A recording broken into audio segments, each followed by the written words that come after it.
Oratória. Aula 1. Narração, descrição e injunção aplicadas ao discurso. Narração, storytelling, narração aplicada ao discurso. Descrição, apresentando uma pessoa. Descrição aplicada ao discurso. Injunção, orientando a plateia. Injunção aplicada ao discurso. Objetivos da aula. 1. Desenvolver habilidades de identificação e aplicação de narração, descrição e injunção em diferentes contextos discursivos. Habilidades.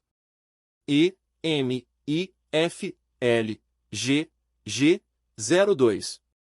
Levantar e testar hipóteses sobre a organização, o funcionamento e/ou os efeitos de sentido de enunciados e discursos materializados nas diversas línguas e linguagens, imagens estáticas e em movimento, música, linguagens corporais e do movimento, entre outras, situando-os no contexto de um ou mais campos de atuação social e utilizando procedimentos e linguagens adequados à investigação científica. Ponto de partida. A seguir você verá 3 textos diferentes, um narrativo, um descritivo e um instrucional. Destaca-se que a análise desses textos ajudará a entender as características de cada tipo de discurso. Texto 1. Era uma vez, em um reino distante, uma jovem princesa chamada Branca de Neve. Ela vivia com sua madrasta, a rainha Má, que tinha inveja de sua beleza. Um dia, a rainha ordenou que um caçador levasse Branca de Neve à floresta e a matasse. No entanto, o caçador, comovido pela inocência da princesa, decidiu deixá-la escapar. Texto 2. A pequena casa na floresta era encantadora. Tinha paredes de madeira e um telhado de palha que parecia brilhar sob o sol. No jardim, flores coloridas dançavam ao vento, e um pequeno riacho corria ao lado da casa, produzindo um som relaxante. Dentro da casa, os móveis eram simples, mas acolhedores. Texto 3. Para se proteger da rainha Má, siga estas instruções. 1. Evite sair sozinha na floresta. 2. Confie apenas nas pessoas que conhece bem. 3. Não aceite presentes de estranhos, especialmente frutas. 4.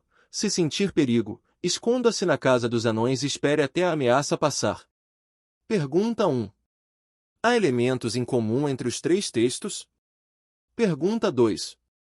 Como os elementos apresentados se relacionam com os diferentes contextos abordados? Pergunta 3. Qual dos textos você acha que tem o maior impacto no leitor? Tome nota. Primeiro, escrevam suas conclusões em seus cadernos. Depois, vamos discuti-las com a turma.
Construindo o conceito.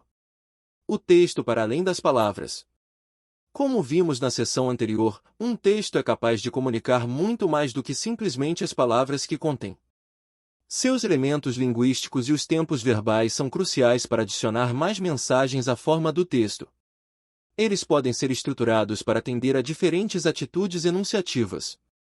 Isso se chama tipografia textual discursiva, que nada mais é do que uma sequência de elementos que desenha a forma com que o texto se apresenta.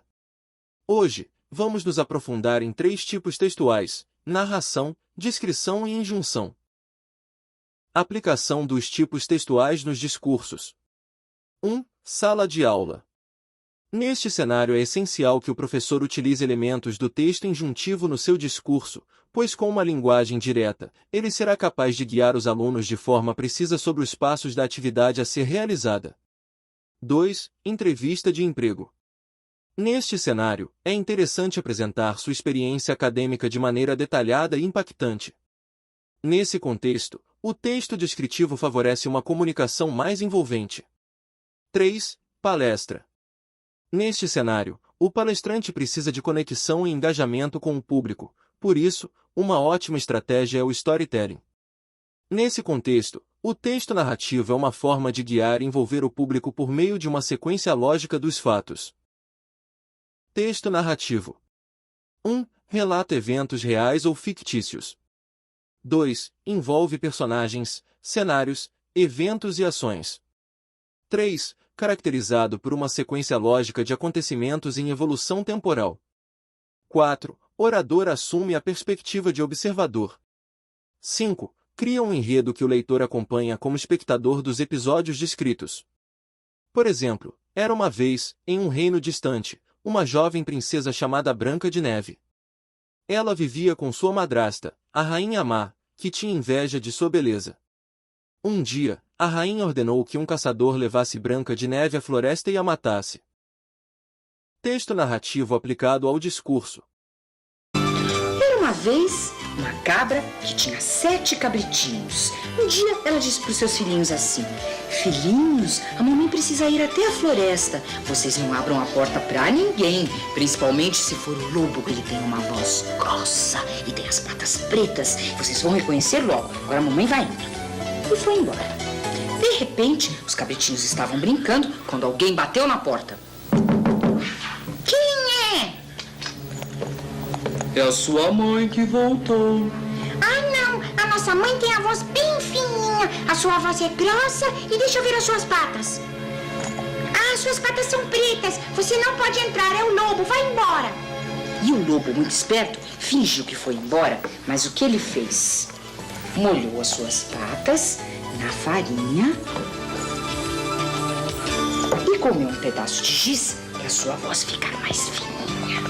E aí, então, ele voltou a bater na porta. Quem é? É a sua mãe que voltou, queridos cabritinhos. Deixa eu ver as suas patas. Ah, estão branquinhas. Deve ser a mamãe. Vamos abrir a porta? Vamos. E aí o lobo entrou e foi aquela correria, os cabritinhos todos correndo, desesperados, e o pequenininho se escondeu dentro do relógio. Mas o lobo, os outros, foi achando e foi abrindo a sua boca bem grande e comendo um por um. Quando ele comeu todos os cabritinhos, estavam com a barriga bem cheia, não achou o pequenininho que estava no relógio, ele foi embora. Daí a pouco, voltou a mamãe cabrita. Nossa, que bagunça na minha casa! Onde estão os meus filhinhos? Aqui, mamãe, no relógio. Mamãe, o lobo comeu os meus irmãozinhos. Ah, meu filhinho, vamos atrás dele. Quem sabe a gente ainda consegue achar os seus irmãos vivos. E saíram correndo atrás do lobo. De repente, param no caminho e encontram um lobo dormindo. E aí a mamãe cabrita corajosa vai lá, abre a barriga do lobo e tira os irmãozinhos de lá de dentro, todos vivos. Mamãe, oba! Ficaram todos muito felizes e aí resolveram encher a barriga do lobo de pedras. E costuraram a barriga do lobo de novo. E foram embora. Dali a pouco o lobo acordou. Ai, que sede que eu estou. Eu acho que eu comi demais. observar que tem um poço. E foi beber água no poço e caiu lá dentro de tão pesado que ele estava e morreu afogado. E aí, a mamãe cabrita e os 7 cabritinhos viveram muito bem. Cantaram até uma canção. Podemos viver, filha, mas cuidado. O lobo morreu no poço afogado.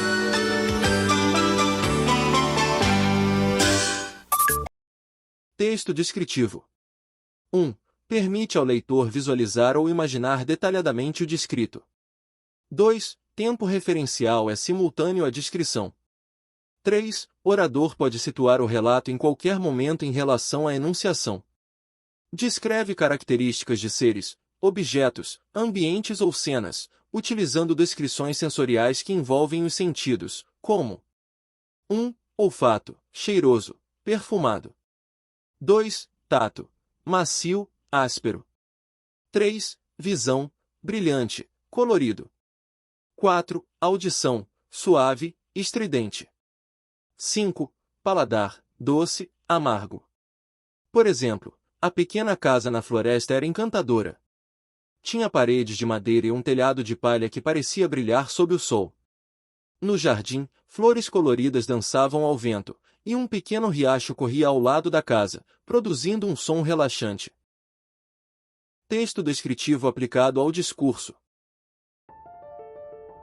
Magdalena Carmen Frida Kahlo y Calderón nasceu em 6 de julho de 1907 em Coyoacán, periferia da Cidade do México, a terceira filha de pai alemão e mãe mexicana.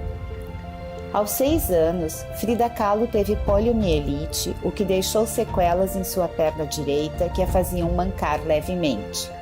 Para amenizar as sequelas, Frida passou a se exercitar muito, tendo sido inclusive campeã de natação. Mais tarde, aos 18 anos, Frida sofreu um grave acidente quando um bonde se chocou contra o ônibus em que estava. Teve várias lesões na coluna, no fêmur, nas costelas, pelve, pernas e no pé direito, que foi esmagado. Ao saber do acidente, a mãe de Frida perdeu a fala e o pai adoeceu. Ambos não tiveram condições de vê-la por vários dias e foi a irmã mais velha de Frida, Matilde, quem esteve com ela diariamente no hospital. Esse acidente deixou sequelas para o resto da vida de Frida, com dores, fadiga constante e limitações. Frida se submeteu a 32 cirurgias, inclusive uma amputação de parte da perna direita, várias imobilizações com diferentes coletes ortopédicos e outros tratamentos para amenizar as consequências do acidente, que culminaram em sua morte aos 47 anos. Ao lado de todas essas dores, o sofrimento de não poder ter filhos a acompanhou durante toda a vida. Com uma enorme força e resiliência, Frida teve uma vida intensa. Buscou marcar o mundo por sua generosidade, sua inteligência, seu riso e seu bom humor. Com os movimentos limitados em função do acidente, começou a pintar para espantar o tédio após retornar do hospital para sua casa. Tendo desistido de estudar medicina, decidiu ganhar a vida como pintora. Aos 22 anos, casou-se com Diego Rivera, 20 anos mais velho, então o pintor mais famoso do México. Assim como Diego, também foi membro do Partido Comunista, numa relação marcada por contradições e conflitos entre diversas linhas de pensamento dentro do partido. Sua vida com Diego foi marcada por muito sofrimento, apesar do grande amor que os unia. Diego era infiel e acabou por traí-la com sua irmã mais nova, Cristina, o que acabou levando ao divórcio do casal. Mais tarde, porém, Frida perdoou a ambos e tornou a casar-se com Diego, embora tenha estipulado que a partir dali ela se sustentaria sozinha e também não mais teria relações sexuais com ele, porque não suportaria pensar em todas as amantes que ele havia tido. Frida, por sua vez, também teve vários amantes, homens e mulheres, entre eles Trotsky e o fotógrafo Nicholas Murray, por quem foi muito apaixonada. Diego não se importava que ela se relacionasse com mulheres, porém não aceitava suas ligações com outros homens, e Frida precisava escondê-las. Frida se tornou uma grande pintora, tendo sido a primeira artista latino-americana a ter uma obra adquirida pelo Museu do Louvre. Em 1953, houve a primeira grande exposição de sua obra no México. Frida estava muito debilitada, então foi instalada uma cama na galeria para que ela pudesse comparecer à exposição. Lá, ela foi cercada por uma multidão que incluía amigos, artistas, críticos e muitas outras pessoas. Havia tanta gente que em determinado momento foi preciso levar a cama para o terraço ao ar livre para que Frida pudesse respirar. Frida também marcou pela persona que construiu para o público, marcada pela escolha cuidadosa das vestimentas, do cabelo e dos acessórios. Destaca-se o uso das vestimentas das mulheres terruanas, mulheres de uma sociedade matriarcal, símbolos de força, beleza e sensualidade. Destaca-se também a mistura de roupas de diferentes classes e origens e as flores adornando o cabelo. Frida tinha orgulho de ser birracial, mestiça e amava a cultura popular mexicana, expressando esse orgulho também em sua forma de vestir. Frida morreu em 13 de julho de 1954. 8 dias antes de morrer, ela concluiu seu último quadro, que mostra várias melancias cortadas sob um céu azul. Sobre uma delas está escrito "Viva la vida".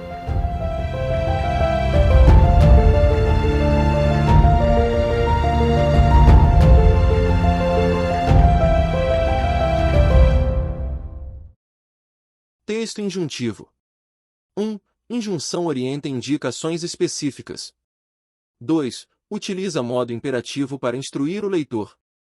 3. Orador dá comandos ou diretrizes para tarefas. 4. Tempo referencial é posterior à enunciação. 5. Foco na execução das ações propostas pelo orador. Por exemplo, para se proteger da rainha má, siga estas instruções. 1. Evite sair sozinha na floresta.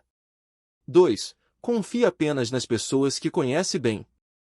3. Não aceite presentes de estranhos, especialmente frutas. Texto injuntivo aplicado ao discurso.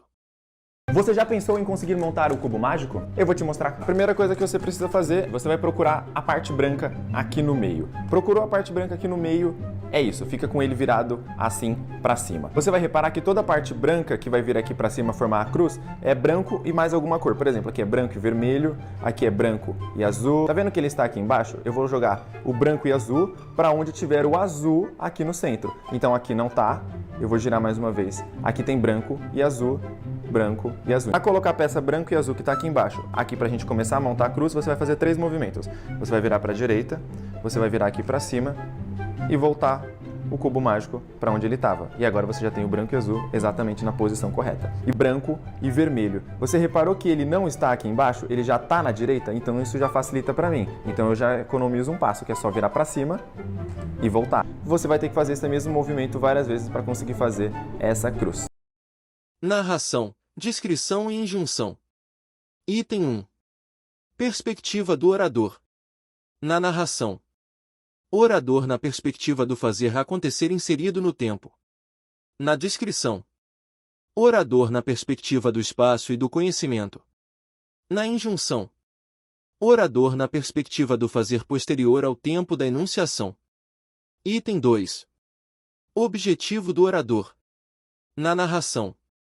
Contar e relatar fatos e acontecimentos, entendidos como episódios em sua ocorrência. Na descrição. Caracterizar e descrever como algo é, detalhando características e aspectos. Na injunção. Orientar e indicar ações específicas, incitando a realização de determinada situação. Item 3. Forma como se instaura o interlocutor. Na narração. Como assistente, o espectador não participa, apenas toma conhecimento dos episódios ocorridos. Na descrição. Como o espectador do evento, que observa e descreve o que está diante de si. Na injunção. Como aquele que realiza aquilo que se requer, desejando que algo seja feito ou aconteça. Item 4. Tempo referencial. Na narração. Não simultaneidade das situações, portanto sucessão. Na descrição. Simultaneidade das situações. Na injunção. Indiferença à simultaneidade ou não das situações. Item 5. Tempo da enunciação. Na narração, pode haver ou não coincidência entre o tempo da enunciação e o referencial, podendo da enunciação ser posterior, simultâneo ou anterior. Na descrição, pode haver ou não coincidência entre o tempo da enunciação e o referencial, podendo da enunciação ser posterior, simultâneo ou anterior. Na injunção, o tempo referencial é sempre posterior ao da enunciação. Pode haver ou não coincidência entre o tempo da enunciação e o referencial, podendo da enunciação ser posterior, simultâneo ou anterior. Colocando em prática. Aplicando os tipos textuais. Todo mundo escreve. Agora que vocês já se aprofundaram sobre os tipos textuais narração, descrição e injunção, vamos colocar o conhecimento em prática. Vocês trabalharão em grupos para transformar o texto abaixo em 3 versões diferentes, cada uma seguindo um dos tipos textuais estudados. Vamos ao desafio! Júlia entrou na sala de aula. Ela olhou ao redor e viu que a mesa do professor estava organizada, com uma pilha de papéis ao lado do computador. O relógio na parede marcava 14 horas e, ao fundo, um feixe de luz entrava pela janela parcialmente aberta. Fica a dica. Narração. Pensem em como contar o que acontece em sequência, como em uma história. Descrição. Foquem nos detalhes do ambiente, nas cores, nas formas, nos sons, nas emoções. Injunção. Criem um passo a passo, como um tutorial, relacionado ao contexto.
Expectativas de respostas.